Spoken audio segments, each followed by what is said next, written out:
Looking for a guaranteed way to create content that resonates with your audience?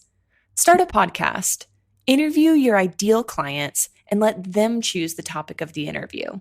Because if your ideal clients care about the topic, there's a good chance the rest of your audience will care about it too. Learn more at sweetfishmedia.com. You're listening to B2B Growth, a daily podcast for B2B leaders. We've interviewed names you've probably heard before, like Gary Vaynerchuk and Simon Sinek, but you've probably never heard from the majority of our guests. That's because the bulk of our interviews aren't with professional speakers and authors. Most of our guests are in the trenches leading sales and marketing teams. They're implementing strategy. They're experimenting with tactics. They're building the fastest growing B2B companies in the world. My name is James Carberry. I'm the founder of Sweetfish Media, a podcast agency for B2B brands, and I'm also one of the co-hosts of this show. When we're not interviewing sales and marketing leaders, you'll hear stories from behind the scenes of our own business. We'll share the ups and downs of our journey as we attempt to take over the world. Just kidding. Well, maybe. Let's get into the show.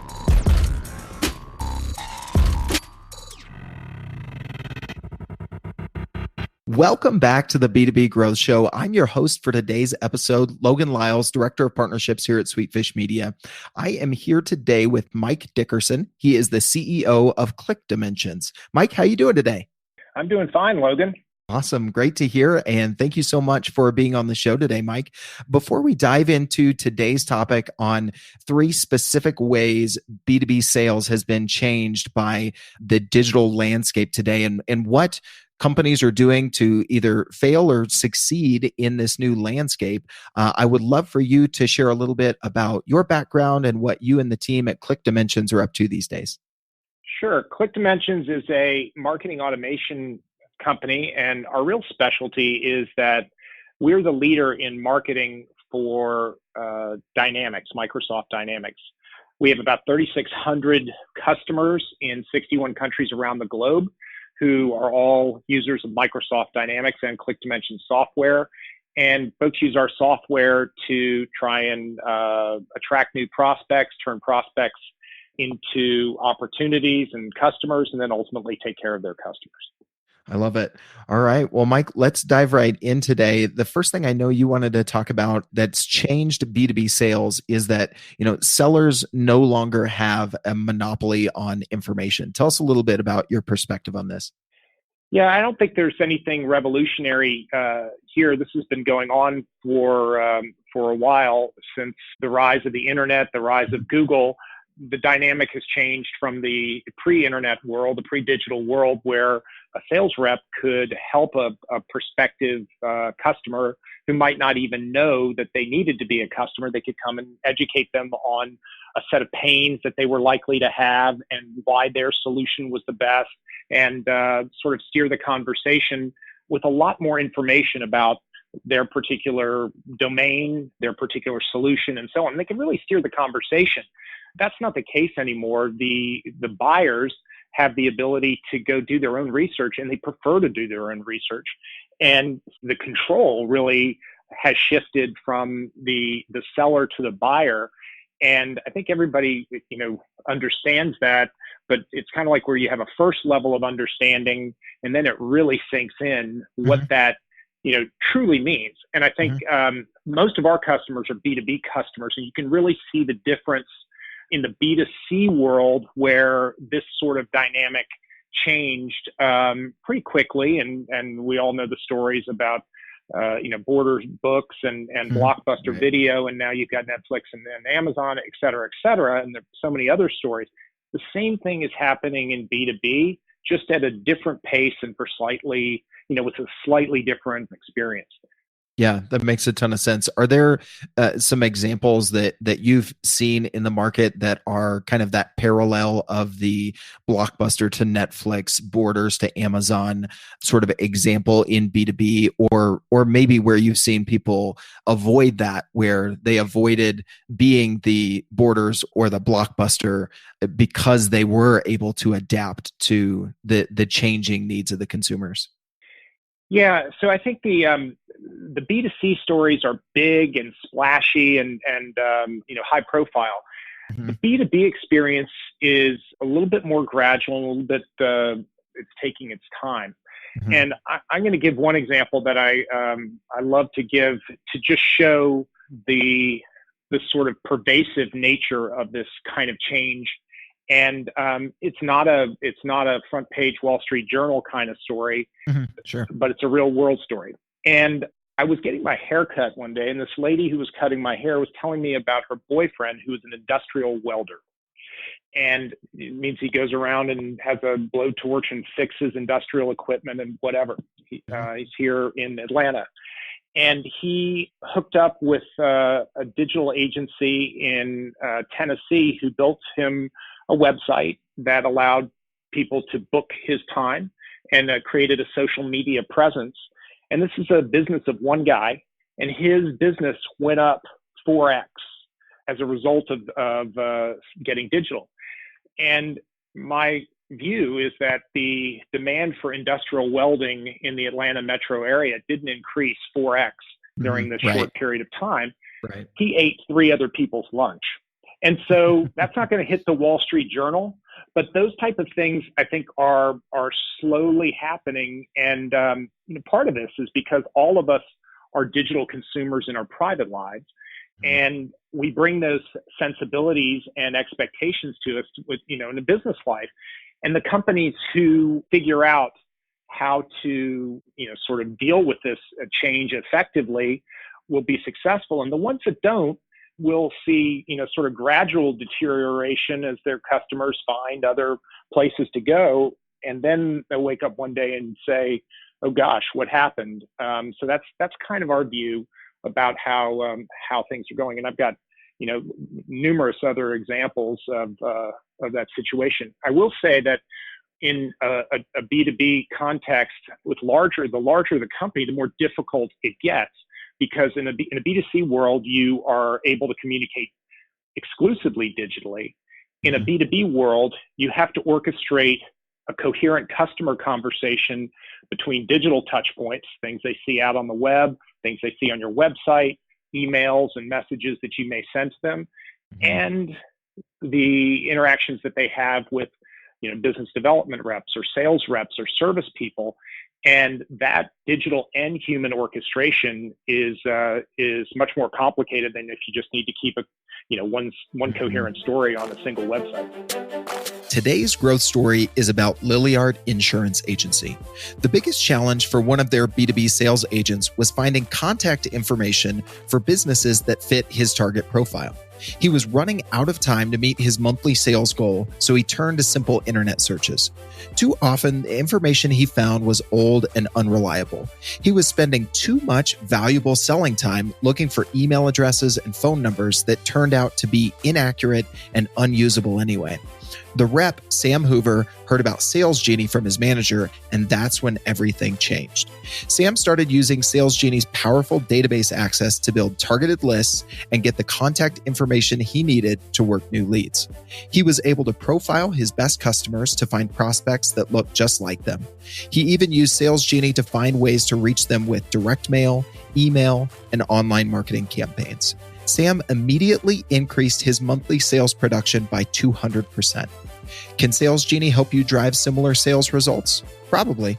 Head over to salesgenie.com/B2B to get a demo and a free customer analysis. All right, let's get back into the show. Yeah. I think that is a very good point to make about the difference between B2B and B2C in that orchestration of, both online and offline touch points. The other thing, we're obviously seeing here, Mike, is, buyers have almost endless supply. I've heard, David Cancel at Drift talk about this a lot lately in that, in a world of infinite supply, really the key differentiator is your brand. Where do you see successful B2B sales teams leaning into this or other aspects to differentiate as, customers are buying on their own time, they are presented with as much information and as many options as they could possibly want. In the MarTech space, I think at last count, there were 7,000 vendors just in the SaaS MarTech space alone.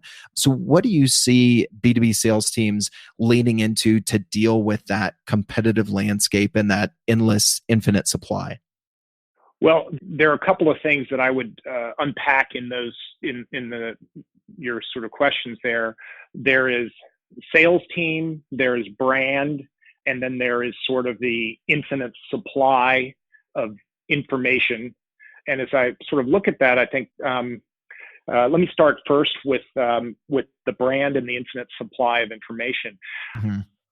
There is so much digital content, whether it's entertainment or whether it's things that you're looking to learn or get educated on. There's way more than anyone could ever begin to consume.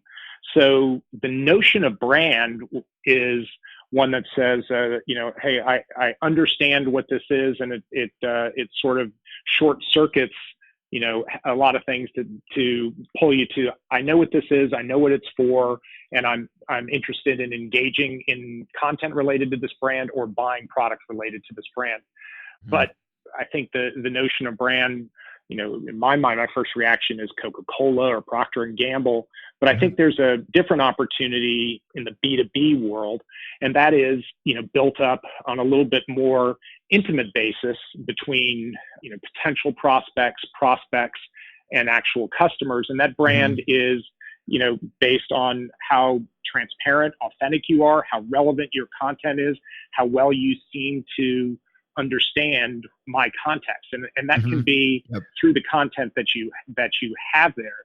So, understanding your ideal customer profile and understanding what they're interested in is a way that you can, stand out from the clutter.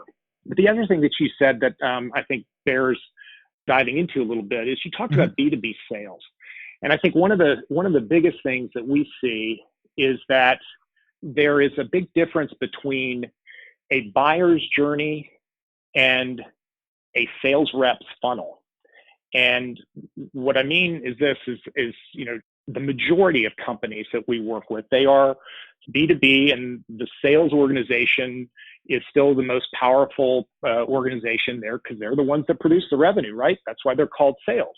So things are organized around them, which means very often they're organized around a sales rep that gets paid a commission or however their compensation works based on closing a deal in this particular pay period.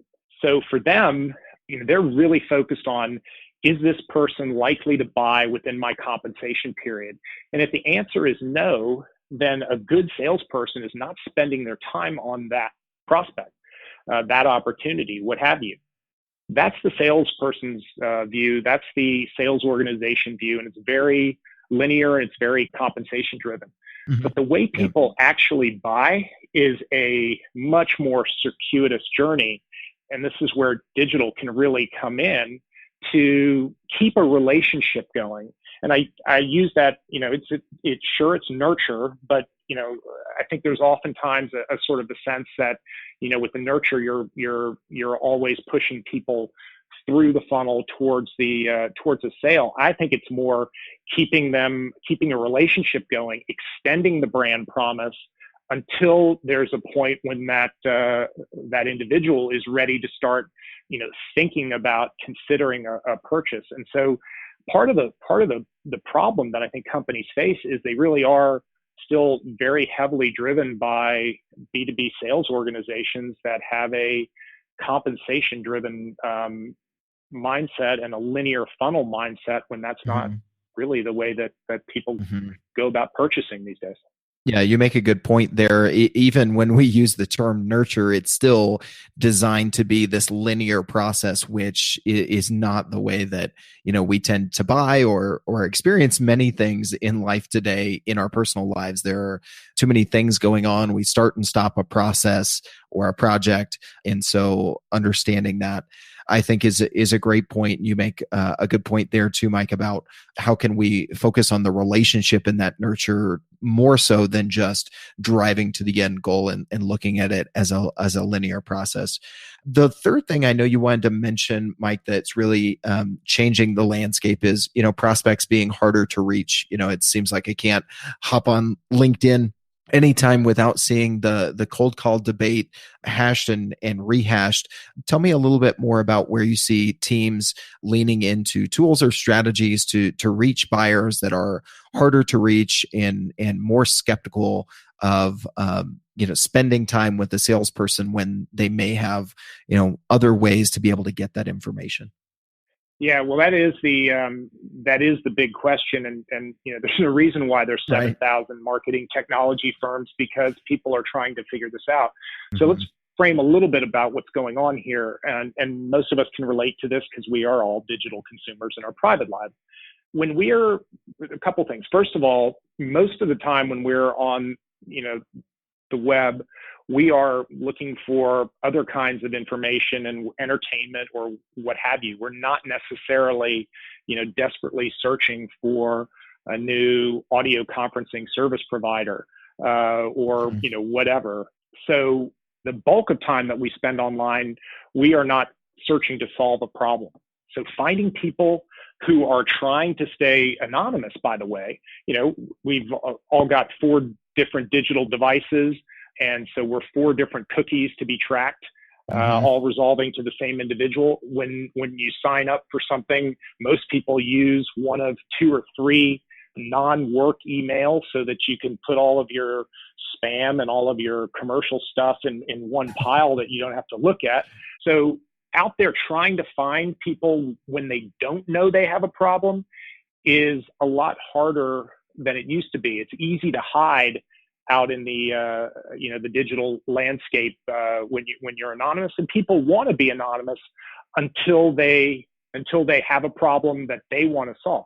So that's a tricky thing, to go out and find people who don't know that they have a problem, and to me, that's the hardest problem to solve. The easier problem that folks have solved is when somebody knows that, oh yes, I do need to buy audio conferencing, or whatever the sort of commodity or whatever the product is, then they start searching. Well, search engine optimization, is definitely well understood. Some of the other things adjacent to that, retargeting and so on, that's less well understood, but still pretty well understood. So I think as we think about it, the increasingly difficult challenge is finding those folks who don't yet know that they have a problem. I am not opposed to, and think you have to, if you're in the business of trying to generate revenues, trying to do sort of outbound as well as inbound. I know inbound's gotten a lot of traction over the past couple of years, and rightly so. But once you've optimized that, I think you do have to be pretty systematic at identifying who your ideal kind of customer profiles are, and most importantly, the personas within those profiles. And you have to figure out how to reach out and go get them by putting content in places where they live, that may sort of get them to connect with you, get them to think that they might have a problem, or get them to think about investigating something earlier.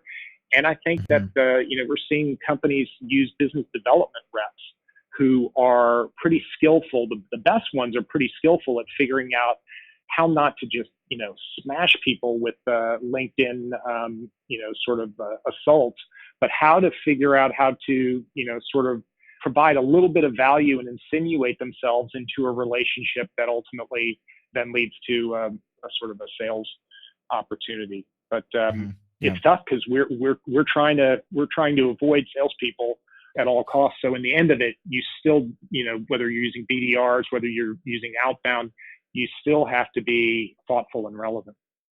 Yeah, I think you hit the nail on the head with those 2 last ones, thoughtful, relevant. And I would add to that, adding value in some way, other separate from your product or service, because I think a lot of folks interpret that I'm going to be relevant and add value, but it's going to be, directly related to my my product or service, which goes to your point of just kind of smashing them over the head with it, which it takes a little bit more nuance and a little more tact than that. So I think these are all good recommendations and things that you are pointing out, Mike. If anybody listening to this would like to follow up with you or learn more about what you and the ClickDimenions team are doing these days, what would be the best way for them to reach out? Yeah, so a couple of different ways. Certainly come to our website and we can help you. We can help hook you up with some of our great network of 600 Dynamics, Microsoft Dynamics partners. But I'd love to hear from anybody that's interested in this topic, either via LinkedIn or at my ClickDimenions email, which is mike.dickerson@clickdimensions.com. Awesome. Well, Mike, thanks again for being a guest on the show today. Really appreciate you sharing with our listeners. Thanks, Logan. Glad to be here. Digital marketing agencies have a tough job. You have to stay on top of the latest marketing strategies for your clients and your agency. What if there was a way you could address both at the same time? Imagine your agency putting out content with greater quality and quantity. Envision bringing your clients a turnkey solution for one of B2B marketing's fastest growing media strategies, podcasting. You know, all those clients asking for your help with their account-based marketing efforts? Picture being the first to bring them the idea of content-based networking, showing them the proven strategy for breaking into their most coveted accounts. Here's the concept. Sweetfish Media is looking to work with a limited number of innovative agencies interested in a new partnership model. We produce a podcast for your agency. You introduce the power of podcasting and Sweetfish services to your clients. Everybody wins. Learn more at sweetfishpartners.com.